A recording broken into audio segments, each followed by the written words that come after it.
Assalamualaikum warahmatullahi wabarakatuh. Perkenalkan, nama saya Rasma Ramelia Fatika dengan NIM 2114030050. Saya merupakan mahasiswa dari Prodi Manajemen Pendidikan Islam UIN Imam Bonjol Padang. Di sini saya akan menjelaskan mengenai mata kuliah pengembangan SDM yang diampu oleh dosen Bapak Dr. Basori MPDI. Dan di sini saya akan membahas judul yang berjudul Pelatihan dan Pengembangan Sumber Daya Manusia. Pengembangan SDM sangat diperlukan karena memiliki aspek yang penting bagi peningkatan produktivitas SDM dan juga memiliki tujuan-tujuan tertentu yang pastinya harus dicapai demi kemajuan suatu lembaga. Pengembangan SDM dapat dilakukan dengan pelatihan yang ditujukan untuk meningkatkan kinerja sumber daya manusia. Keberhasilan suatu lembaga ditentukan oleh sumber daya yang ada di dalamnya, termasuk sumber daya manusia yang digunakan untuk kelangsungan hidup lembaga tersebut. Sumber daya manusia ini merupakan subjek yang berperan menentukan keberhasilan suatu lembaga untuk mencapai tujuannya. Lalu yang berikutnya yaitu tujuan pelatihan dan pengembangan, yaitu untuk meningkatkan kemampuan karyawan baik secara afektif atau sikap, kognitif atau pengetahuan, dan psikomotoriknya atau perilaku, serta untuk mempersiapkan karyawan dalam menghadapi perubahan yang terjadi sehingga dapat mengatasi hambatan-hambatan yang sekiranya muncul. Lalu berikutnya, perbedaan pendidikan dan pelatihan. Menurut Notoatmojo, bahwa pendidikan pada umumnya berkaitan dengan mempersiapkan calon tenaga kerja yang diperlukan oleh sebuah organisasi atau instansi, sedangkan pelatihan berkaitan dengan peningkatan kemampuan atau keterampilan karyawan yang sudah menduduki suatu jabatan. Nah, materi yang berikutnya yaitu tujuan dan manfaat pelatihan. Tujuan dan manfaat pelatihan itu yang pertama ada produktivitas atau productivity. Dengan pelatihan akan dapat meningkatkan kemampuan, pengetahuan, keterampilan, dan perubahan tingkah laku. Hal ini diharapkan dapat meningkatkan produktivitas organisasi. Lalu yang kedua yaitu ada kualitas atau quality. Penyelenggaraan pelatihan bukan hanya memperbaiki kualitas karyawan, namun diharapkan dapat memperkecil kemungkinan terjadinya kesalahan dalam bekerja. Dengan demikian, kualitas dari output yang dihasilkan akan tetap terjaga bahkan meningkat. Dan yang berikutnya yaitu yang ketiga, perencanaan tenaga kerja atau human resource planning. Pelatihan akan memudahkan seseorang untuk mengisi kekosongan jabatan dalam suatu organisasi, sehingga perencanaan dapat dilakukan sebaik-baiknya. Dalam perencanaan sumber daya manusia, salah satu diantaranya mengenai kualitas dan kuantitas seseorang dengan kualitas sesuai dengan yang diarahkan. Dan berikutnya yaitu ada moral atau moral. Nah, yaitu dalam hal ini diharapkan dengan adanya pelatihan akan dapat meningkatkan prestasi kerja sehingga akan dapat menimbulkan peningkatan, dan hal tersebut akan dapat meningkatkan moral kerja untuk bertanggung jawab terhadap tugasnya. Dan yang berikutnya yaitu yang kelima, kompensasi tidak langsung atau indirect compensation, yaitu pemberian kesempatan kepada pegawai untuk mengikuti pelatihan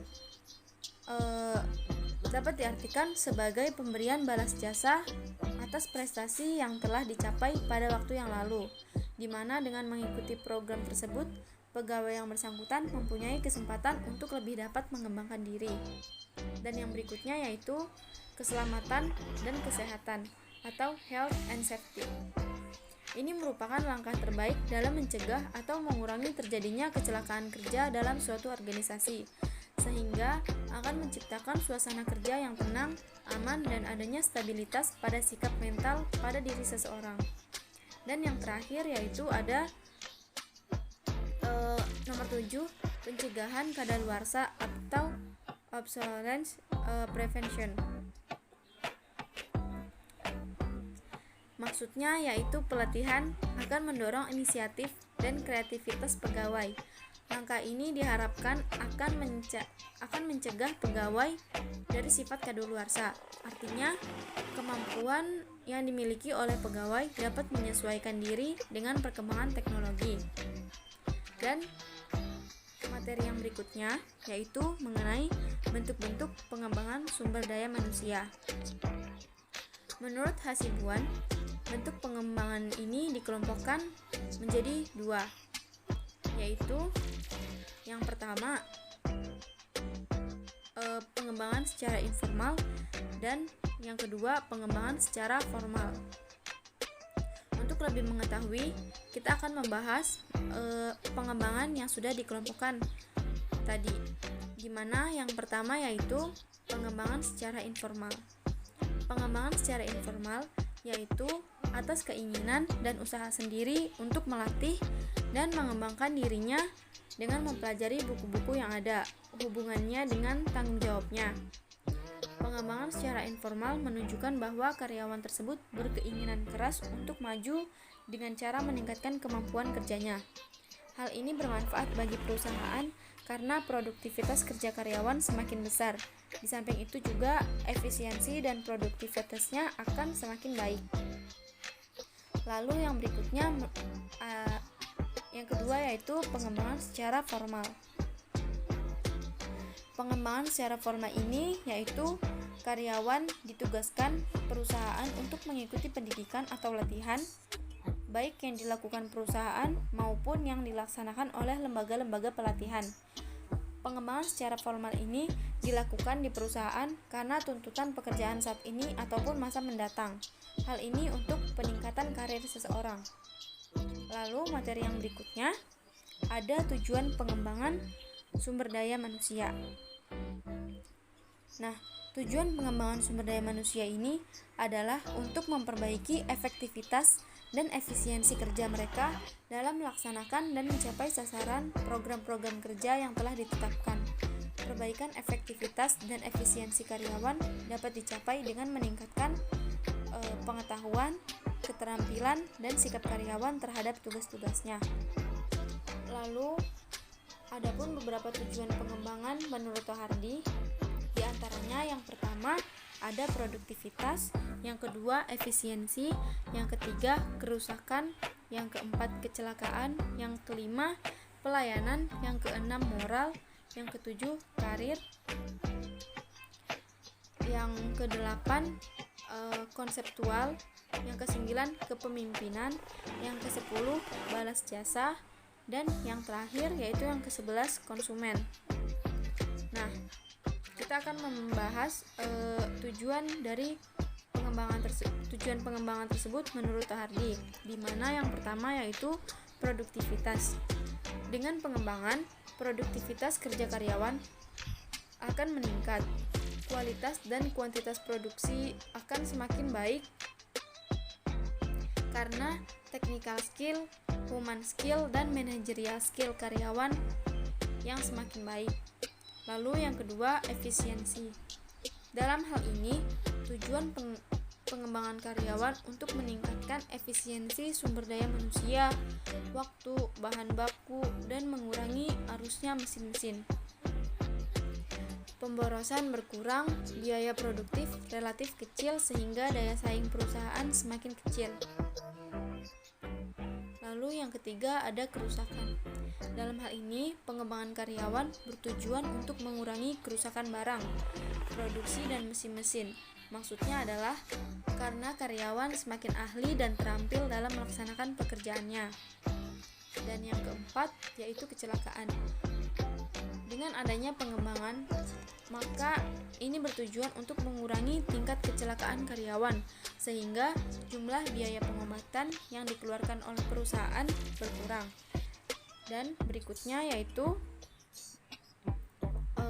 yang kelima, pelayanan. Pengembangan bertujuan untuk meningkatkan pelayanan yang lebih baik dari karyawan kepada nasabah. karena pemberian pelayanan yang lebih baik merupakan daya tarik yang sangat penting bagi rekan perusahaan yang bersangkutan. Lalu yang berikutnya yaitu moral. Yang keenam yaitu moral. Dengan pengembangan, maka moral karyawan akan lebih baik karena keahlian dan keterampilannya sesuai dengan pekerjaan sehingga mereka antusias untuk menyelesaikan pekerjaannya dengan baik. Lalu yang berikutnya yaitu ada karir. Dengan pengembangan, kesempatan untuk meningkatkan karir karyawan semakin besar karena keahlian, keterampilan, dan prestasi kerjanya lebih baik. Promosi ilmiah biasanya didasarkan kepada keahlian dan prestasi kerja seseorang. Adapun yang kedelapan yaitu konseptual. Dengan pengembangan, maka manajer akan semakin cakap dan cepat dalam mengambil keputusan yang lebih baik karena technical skill, human skill, dan managerial skill-nya lebih baik. Dan yang berikutnya yang kesembilan yaitu kepemimpinan. Dengan pengembangan, kepemimpinan seorang manajer akan lebih baik, human relations-nya lebih luas, motivasi lebih terarah sehingga pembinaan kerjasama akan semakin harmonis. Lalu yang ke-10 yaitu balas jasa. Dengan pengembangan, balas jasa seperti gaji, upah, intensif, dan benefit karyawan akan meningkat karena prestasi kerja mereka yang semakin besar. Lalu yang terakhir yaitu konsumen. Dengan adanya pengembangan karyawan, maka akan memberikan manfaat yang lebih baik bagi masyarakat sebagai konsumen karena mereka akan memperoleh barang atau pelayanan yang lebih bermutu. Dan yang terakhir yaitu kesimpulan dan saran.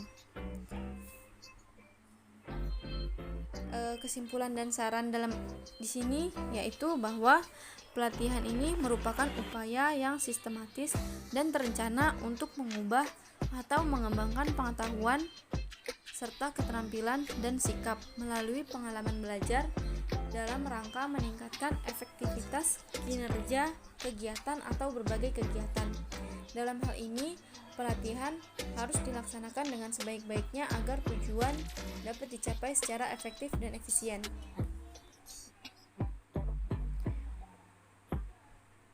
Pengembangan SDM dapat dipahami sebagai penyiapan individu pegawai untuk memikul tanggung jawab yang berbeda atau lebih tinggi di dalam organisasi. Pengembangan biasanya berhubungan dengan peningkatan kemampuan intelektual atau emosional yang diperlukan untuk menunaikan pekerjaan yang lebih baik. Adapun jenis-jenis pengembangan yaitu pengembangan secara informal yang merupakan pengembangan yang bisa dilakukan atas inisiatif pribadinya, dan pengembangan secara formal yang merupakan pengembangan yang dilakukan oleh organisasi dengan biaya yang cukup besar. Mungkin hanya itu yang bisa saya jelaskan mengenai materi pengembangan SDM ini. Semoga dapat dipahami. Wabillahi taufiq wal hidayah. Wassalamualaikum warahmatullahi wabarakatuh.